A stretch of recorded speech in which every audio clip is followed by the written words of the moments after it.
Hello everyone, எல்லாரும் எப்படி இருக்கீங்க? நல்லா இருக்கீங்களா? இனி நம்ம பேச போகிற டாபிக் என்ன அப்படின்னு பார்த்தீங்கன்னா, ஸ்க்ரீனில் போயிட்டு இருக்கிற அண்ணாவரர் வழியை விட்டு தான். ஸோ இன்னைக்கு நம்ம கோட் படத்தோட ரிவ்யூ தான் பார்க்க போகிறோம். இந்த படத்தோட ரிவ்யூ நான் பேசுறதுக்கு முன்னாடி ஒரு சின்ன டிஸ்க்ளைமர் உங்களுக்கு நான் சொல்லிக்கணும் அப்படின்னு நினைக்கிறேன். அது என்ன அப்படின்னு பார்த்தீங்கன்னா, நான் வந்து பர்சனலாக விஜய் சாரோட ஒரு மிகப்பெரிய ஃபேன் அப்படிங்கிறத இங்கே நான் வந்து ரெஜிஸ்டர் பண்ணுறேன். Because I am basically a Vijay sir fan. ஓகேங்களா? பட் இங்கே நம்ம வந்து ஒரு ஸ்டாண்டர்ட் எடுக்கணும். நெகட்டிவும் இருக்கும், பாசிட்டிவும் இருக்கும். ரெண்டுமே இங்கே நம்ம வந்து பேசி ஆகணும்.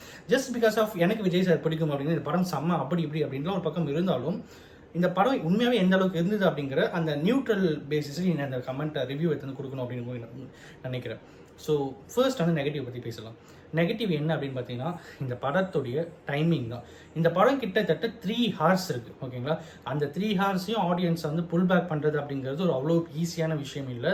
அதை பற்றி நான் அப்புறமா பேசுகிறேன். பட் அந்த 3 hours அப்படிங்கிறதே வந்து ஒரு நெகட்டிவ் மைண்ட் செட்டாகவே நிறைய பேர் வந்து பார்த்துட்டு இருக்காங்க. பட் அது படம் அதை பாசிட்டிவாகவே மாற்றிருக்கு அப்படிங்கிறது தான் லிட்ரலி ட்ரூ திங். ஸோ ரெண்டாவது விஷயம் என்ன அப்படின்னு பார்த்தீங்கன்னா, தேவையில்லாத இடத்துல சில பாடல்கள் வந்து வர மாதிரி வந்து ஃபீல் ஆச்சு. அது வந்து ரொம்ப ரொம்ப ஒரு தேவையில்லாத இங்கே ஏன்னா இந்த பாட்டு கதை நல்லா தானடா போயிட்டுருக்கு அப்படிங்கிற மாதிரி 2-3 இடத்துல வந்து தோணுச்சு. ஓகேங்களா? ஸோ இது ரெண்டு தான் எனக்கு தெரிஞ்சு இந்த படத்தில் இருக்கிற ஒரு மிகப்பெரிய நெகட்டிவிட்டி அப்படின்னு சொல்லலாம். இந்த படத்தோட பாசிட்டிவிட்டி அப்படின்னு எடுத்துக்கிட்டிங்கன்னா, விஜய் சாருடைய ஆக்டிங். என்ன ஆக்டிங் அப்பா சாமி! அவரெல்லாம் வந்து ஒரு பக்கம் 40 வயசு 50 வயசு விஜய் சாரா, இன்னொரு பக்கம் 20 வயசு விஜய் சாரா. ஸோ அந்த 20 வயசு விஜய் அப்படின்னு வரும்போது, 20 வயசு ஒரு பையன் வீட்டில் என்னென்னலாம் சுட்டித்தனம்லாம் பண்ணோன்னா அந்த எல்லாமே வந்து அந்த விஜய் சார் வந்து பண்ண வச்சிருக்கிறதா வந்து வேற லெவலில் இருந்தது. இந்த படத்தோட ஸ்டோரி அப்படின்னு வரும்போது, இந்த படத்தோட ஸ்டோரி வந்து it is a good story அப்படின்னு சொல்லலாம். பட் எந்த ஒரு சோஷியல் மூவியா இல்லைனா வந்து என்ன மாதிரி அப்படின்னு பார்த்தீங்கன்னா, இது வந்து ஒரு மாஸ் எலிமெண்ட் மூவி அப்படின்னே வந்து சொல்லலாம்.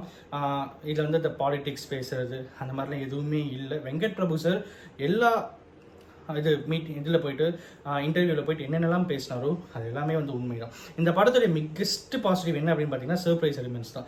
சர்ப்ரைஸாக என்னென்னலாம் இந்த படத்தில் இருந்தது அப்படிங்கிறது வந்து இட் இஸ் லிட்ரலி வேற லெவலில் இருந்தது அப்படின்னே சொல்லலாம்.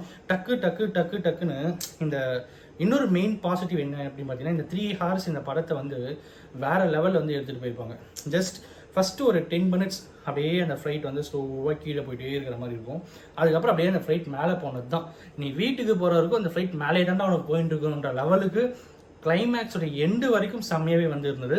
அந்த லாஸ்ட் 40 minutes கிளைமேக்ஸ் அப்படிங்கிறது வந்து அது இன்னுமே வந்து பயங்கரமாக இருந்தது. அப்படிங்கிறத எந்த ஒரு டிஃப்ரென்ஸுமே இல்லை அப்படின்னே சொல்லிக்கலாம்.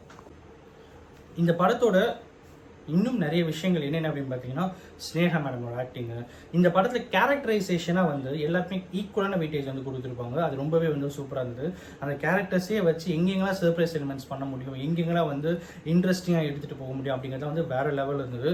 இந்த படத்தில் ரஜினி சாரோட ரெஃபரன்ஸ், அப்புறம் வந்து கமல் சாரோட ரெஃபரன்ஸ், அஜித் சாரோட ரெஃபரன்ஸ்னு சொல்லிட்டு எல்லாரோட ரெஃபரன்ஸுமே இந்த படத்தில் வந்து இருக்கும் அப்படிங்கிறது வந்து பயங்கரமாக இருந்தது. ஸோ அதுவுமே வந்து இந்த படத்தில் இருக்கிற ஒரு பிக்கஸ்ட் பாசிட்டிவிட்டி அப்படின்னே சொல்லலாம். இந்த படம் ஓவராலாக எந்த மாதிரி இருந்தது அப்படின்னு கேட்டிங்கன்னா, GOAT is greatest of all time of Vijay sir's career அப்படின்னே வந்து சொல்லலாம். அந்த அளவுக்கு செம்மையான ஒரு படம். பேன் இண்டியா மூவி அப்படிங்கிறதுல இது வந்து 400 crores பட்ஜெட்டு. பிஸ்னஸ் ஆங்கிளில் இந்த படம் மிகப்பெரிய ஹிட் அப்படின்னு இருந்தாலும், பப்ளிக் எந்த அளவுக்கு ரெஸ்பான்ஸ் இருக்குது அப்படின்னு பார்த்தீங்கன்னா, நான் தேட்டர் போயிட்டு வரும்போது வெளியே வந்தவங்க எல்லாருமே சொன்ன விஷயம் வந்து, படம் செம்மையாக இருக்குது, செம்மையாக ஒர்க் அவுட் ஆகுதுன்னா அவங்க ஃபோனில் வந்து அவங்க ஃப்ரெண்ட்ஸ் கிட்டலாம் பேசுறது நம்மளால் கேட்க முடியுது. ஸோ அந்த மாதிரி இருக்கும்போது அவங்க சொன்ன எல்லா விஷயமே வந்து அந்த அளவுக்கு தான் இருந்தது. இந்த படத்தை தேட்டரில் போயிட்டு மஸ்ட் வாட்ச் மூவி அப்படின்னே வந்து சொல்லலாம். சோஷியல் எலிமெண்ட்ஸ் அப்புறம் வந்து சில விஷயங்கள் இருந்தாலும் இந்த படத்தை பொறுத்த வரைக்கும் நான் என்ன சொல்கிறதுன்னு எனக்கே தெரியல. அப்படியே நான் இந்த வீடியோ எடுக்கிறேன் அப்படின்னு கேட்டிங்கன்னா, but what to do, it's my fate, right? So அப்படி இருக்கும்போது இந்த படத்துடைய ஸ்டோரி சூப்பராக இருந்தது. இந்த படத்தில் இருக்கிற கேரக்டர்ஸ் சூப்பராக இருந்தது. இந்த படத்தில் இருக்கிற சர்ப்ரைசஸ் செம்மையாக இருந்தது.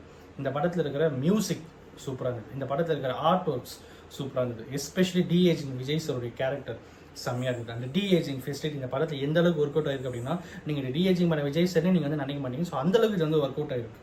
ஸோ அதெல்லாம் வந்து வேறு லெவல் அப்படின்னே சொல்லலாம். கிளைமேக்ஸ் எலிமெண்ட்ஸ்லேருந்து, சேசிங்லேருந்து, பைக் சேசிங், கார் சேசிங்கு இந்த படம் வந்து செம்மையாகவே வந்து ஒர்க் அவுட் ஆகிருக்கு. பிரேம்ஜி சாருடைய ஆக்டிங்காக இருக்கட்டும், வெங்கட் பிரபு சாருடைய டைரக்ஷன்லேருந்து, it is absolutely a grand film of Vijay சஸ் கேரியர் அப்படிங்கிறதுல எந்த ஒரு சந்தேகமும் இல்லை.